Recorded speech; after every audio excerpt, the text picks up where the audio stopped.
All right, Charlie. Meghan and Harry are coming out strong in January 2026 still, but kind of a little rough water for Meghan right now because Netflix not bringing her show back that we know of. It's still one of those, oh, well, we didn't never say never, but we don't have any promises of it. So I'm feeling like it's not going anywhere. I mean, I think that what we are looking at here is with Love Meghan as we know it will not exist as a kind of multi-episode season. Sources told Page Six that effectively the second season of Meghan's show dive bombed as far as the ratings were concerned. Right. Now, the first season did manage to break the top 10. It didn't kind of top the charts by any stretch of the imagination. And while we don't yet have the full season readout from season 2 and from the Christmas special, it did not make it into the top 10. It really flopped as far as a kind of big investment, big name project is concerned. Getting beaten by, random soap opera that takes place in Lord knows where. Not exactly a great look for Meghan. However, there was a slight sense of redemption in the Christmas special, which did manage to crack the top 10.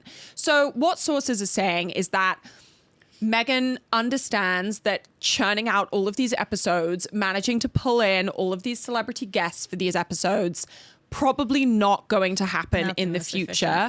However, maybe the path forward is a kind of installment of different specials. A July 4th special, a Valentine's Day special, carefully curated holidays by Meghan is the general premise.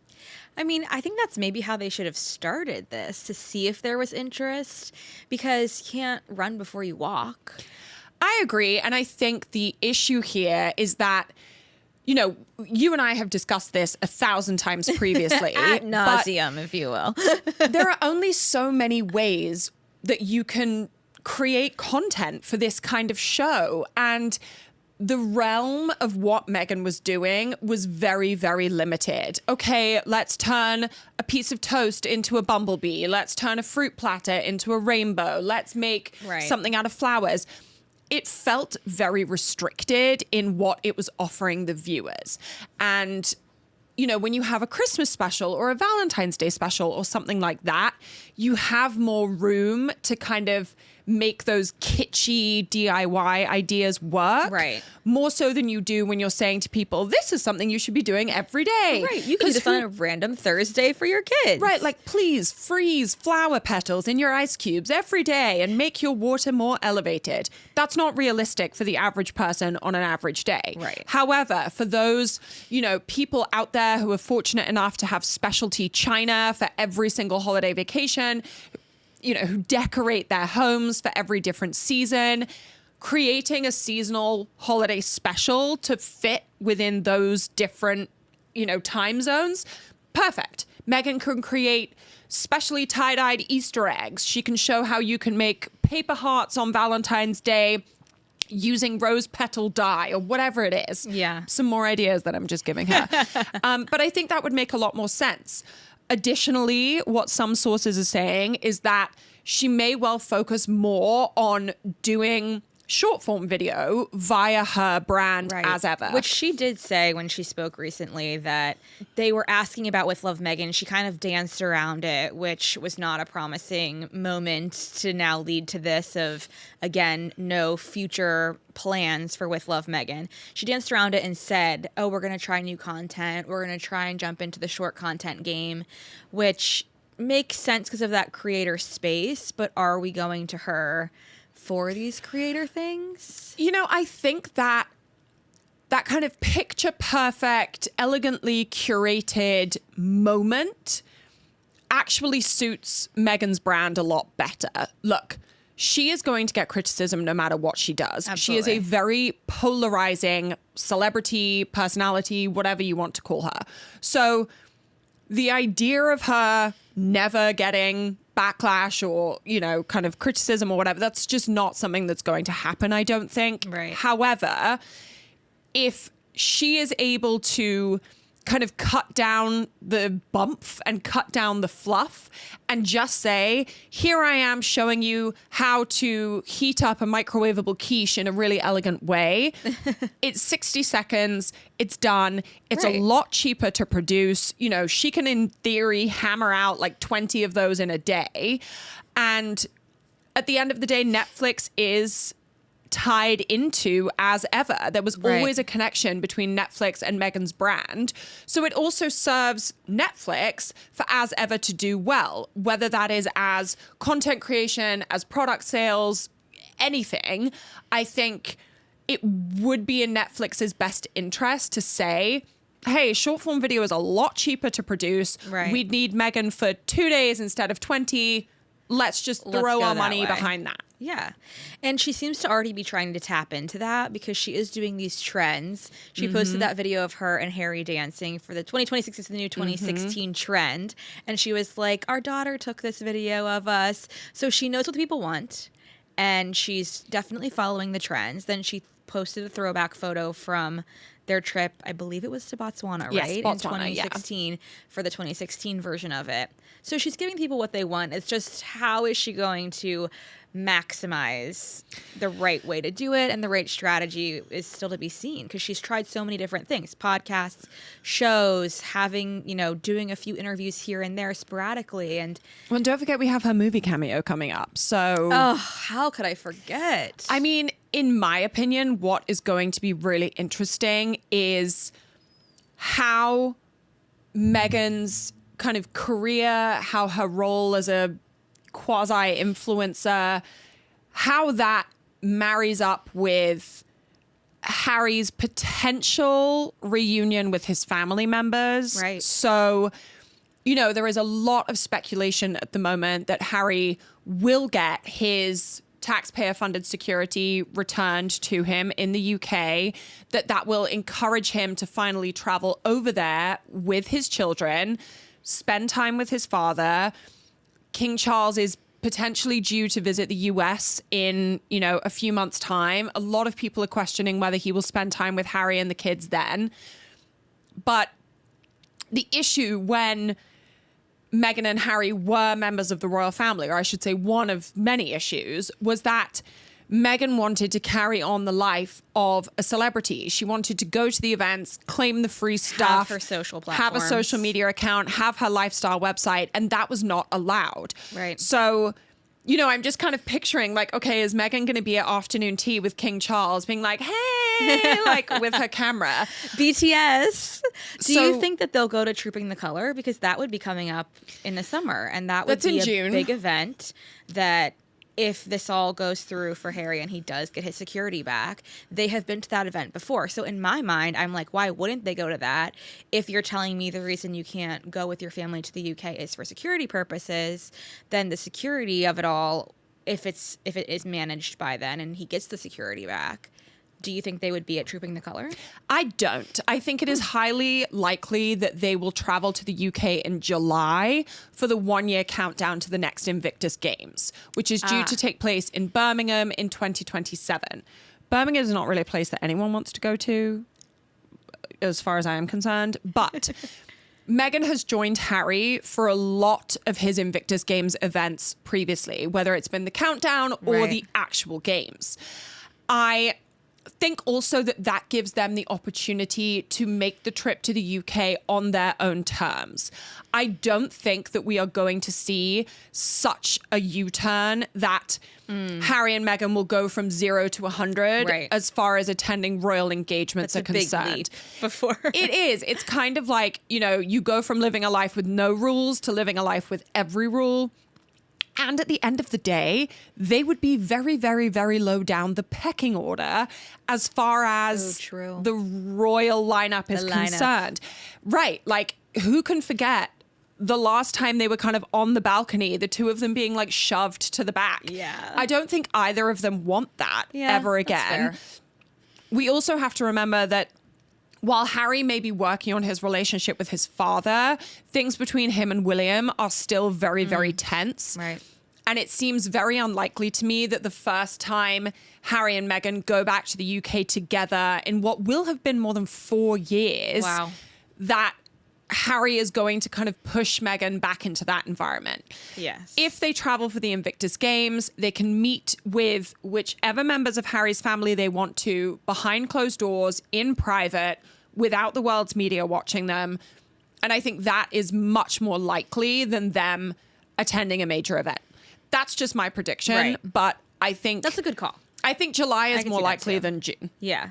And of course, they have such an interesting family dynamic now. They still have to work through that. Speaking of interesting family dynamics, people have been comparing Harry and Meghan to Brooklyn Beckham and Nicola Peltz. Oh my God, my Roman Empire at the moment, genuinely. And me too. I mean, the chaos that's going on around the Beckham family, and it's being made very public. So Brooklyn, there's always been rumors that Brooklyn and Nicola had tension with Victoria and David. Then it's sort of been like little things here and there. The wedding was a big one where everybody thought that Victoria and Nicola had major drama, but we never knew for sure. Then all of a sudden, what I feel like is out of nowhere, I'm sure it was something internally that made him go for this, but Brooklyn releases a 6-slide Instagram story just laying his side so of many the story. claims. It was like the social media version of Meghan and Harry's Oprah interview. It was like bombshell, bombshell, bombshell, bob, bob, bob, bob. It was everywhere. And I think, I do not think it was unprompted. I don't think that Brooklyn was sitting there on what was a holiday Monday. Have a thought for the understaffed newsrooms. America now, the too. understaffed newsrooms across the US that have got their bare bones holiday rota, and all of a sudden, the biggest news story that's happened in showbiz land in many months is breaking. Awful. Anyway, I don't think that he was kind of there on a random Monday being like, oh, I really feel like just dropping a hand grenade in the midst of my family. We do know that tensions have been boiling over for years now at this point. There have been a lot of rumors, a lot of speculation, a lot of stories about Brooklyn and his siblings unfollowing one another on social media, et cetera, et cetera. I think the really interesting thing is that as all of these rumors have been going on, we have seen Brooklyn and Nicola spending time with the Beckhams. So it would be like, rumor, they hate each other, there's a rift, etc. But then Nicola and Brooklyn would be at an event like their parents or Brooklyn's parents' documentary launch and so on and so forth. They were at David's documentary launch. They were at David's birthday, etc. So when Brooklyn released his statement, he basically tried to explain why they had made all of those appearances. And effectively, this is a TLDR. He said, we all hated each other behind the scenes. I did what I thought I needed to do to keep the peace by attending these events. They wouldn't see us in private. They would only see us at these events. So it was the only opportunity I had to be with my family. That's why you've seen us together. There are, though, holes in the story, I have to say. For sure. Brooklyn saying that Victoria U-turned on making Nicola's wedding dress at the 11th hour. Well, Nicola did an interview with Vogue after her wedding where she was like, the design of my Valentino wedding dress took a year. 6 fittings, 2 of them were in Rome, like blah, blah, blah. My theory or my take on this whole thing is that Victoria had been designing a dress for Nicola. Nicola had always intended to wear the Valentino wedding dress at the ceremony. Like the reception or the she ceremony. She then, at the 11th hour, said to Victoria, I'm going to wear Valentino for the ceremony. I will wear your dress for the reception. Oh, okay. So you think she was going to wear it for the ceremony and change into Victoria's dress? Yes. And then Victoria said, no. I'm either the main event or I'm not the event at all. I am not having the world think that you've put me on the back burner in favor of Valentino. So Victoria pulled the dress. Because, if memory serves, Nicola did wear a different designer.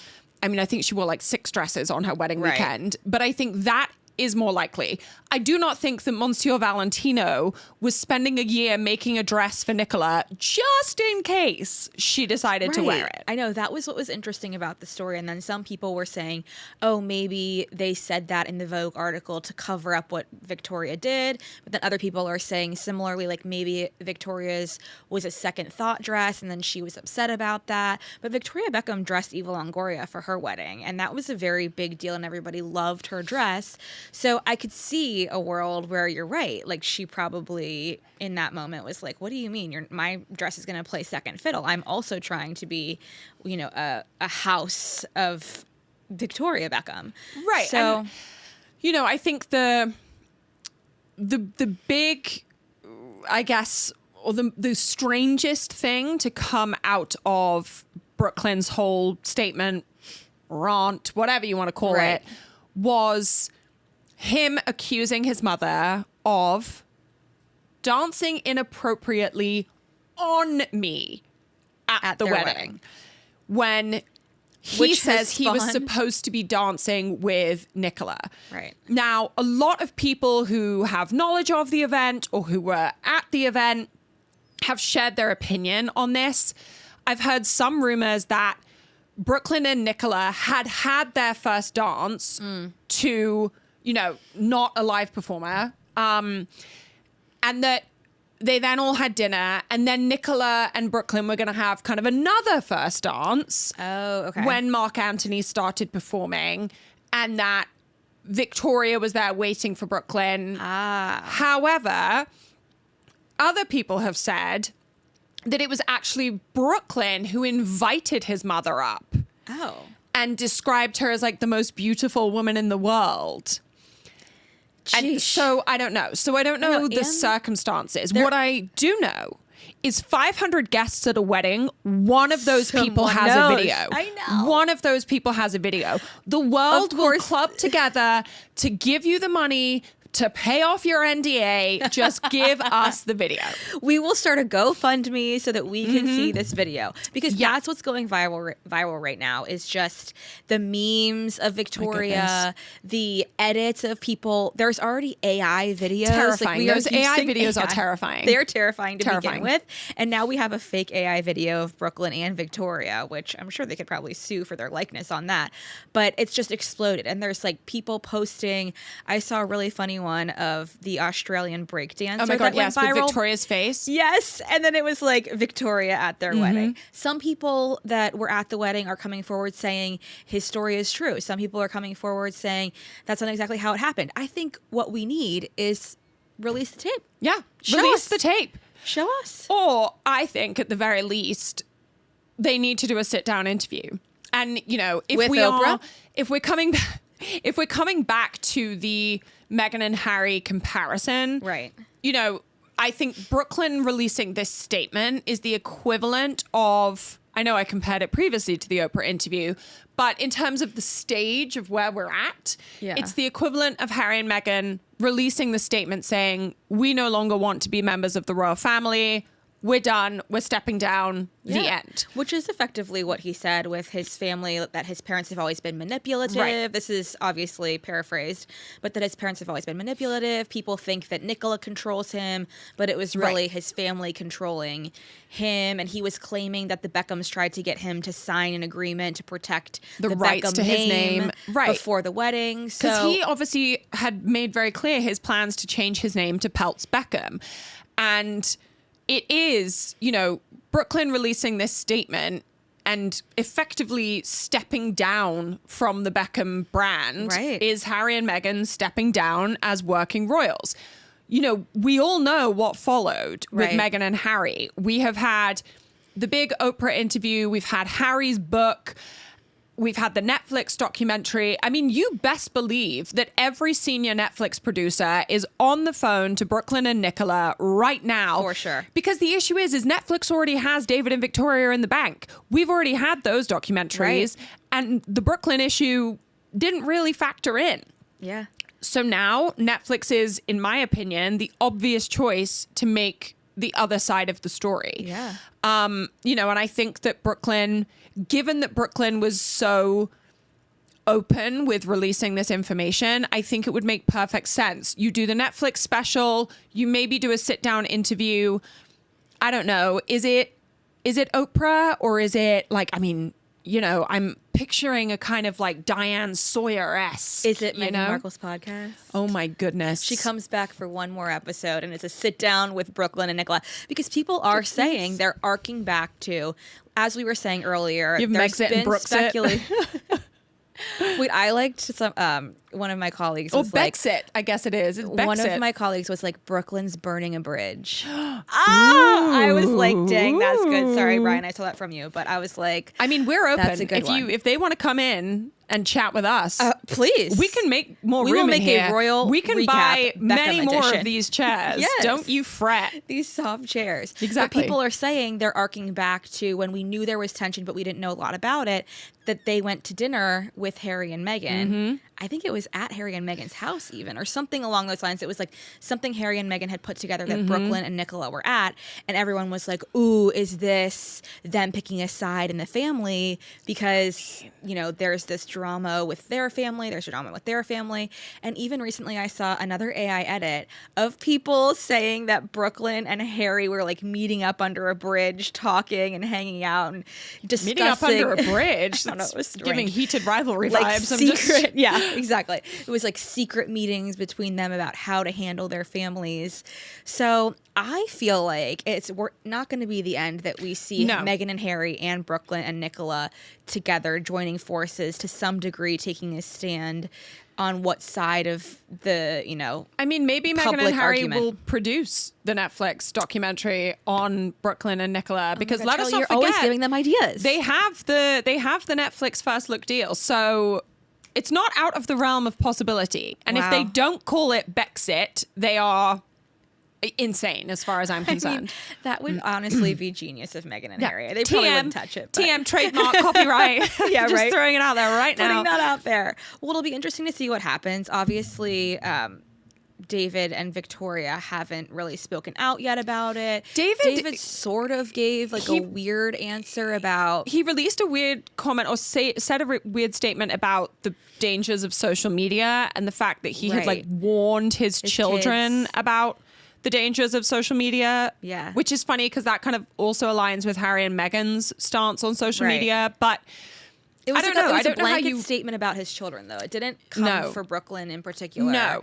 So I don't know. Will they say something? We have a lot left to see. I mean, I think the world is obviously waiting for more of an explanation, and, you know, not to go all David Beckham on Brooklyn, but you can't unring a bell. What has been said has been said. Right. And I think whether or not this was a planned statement or something that was perhaps a bit spur of the moment and prompted by something that had gone on behind the scenes, I think that Brooklyn deserves a little bit more opportunity to perhaps explain himself. Yeah.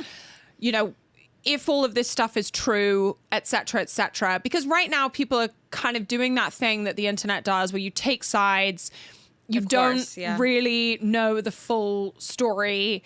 And I think until we hear the kind of full argument from the Beckhams and the Peltz Beckhams, we're not really going to know what went on. No. The truth is there is probably, again, as with Meghan and Harry and the Royals, hurt on both sides. I think both sides probably feel like they have been wronged by the other. Look how emotional I'm getting. I know. It's a sad story. Families divided again. Oh, goodness. I mean, look, it gives us an opportunity to talk about many more things. It does. And it's just like all things arc back to the royal family. Because now this is connected. And people are saying online chatter about how David has always been a strong supporter of the monarch. He was recently knighted by King Charles. So now he is Sir David Beckham and Victoria is Lady Beckham. I mean, so then it's like, okay, now they're on a side. All like the family dynamics are just growing and growing. Yeah, I mean, I think whenever you have a family that is in the spotlight and that is a brand, like look at the Kardashians. Look at how many times there have been rumors of like Kourtney not wanting to film and arguments between. The thing about the Kardashians though is that they lay everything out there for us to see. They are really good at understanding if you are going to put your life in the public eye, you put your life in the public eye. And if you're putting these big opinions, I don't know, accusations, I guess, because we haven't verified them out there, like come with the videos and the proof and keep telling if you're going to tell. Brooklyn, where are the receipts? Again, some. where is the video of Victoria dancing? That's all we want. Did you see all we want. Emma from Emma Spice Bunton? Girls? I love it when you dance, Victoria. I mean, honestly. She posted a video from Jerry's birthday party, and it was Victoria dancing.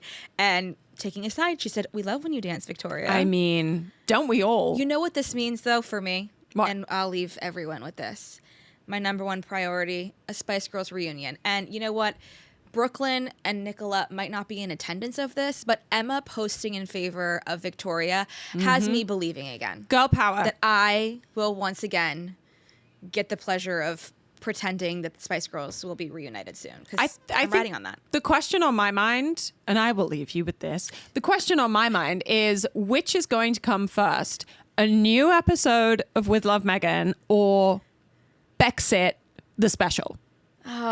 It's a race to the finish line. I'm just throwing it out there. But you know, one thing is for sure, Meghan Markle is all over all of that. So she's, oh my goodness, she's working it out. Brexit, the special, produced by Meghan Markle and Prince Harry. Archwell Productions. Archwell Productions. Yeah. Well, we'll wait for can't that. wait. In the meantime, Charlie, thanks as always for being here with us. As ever.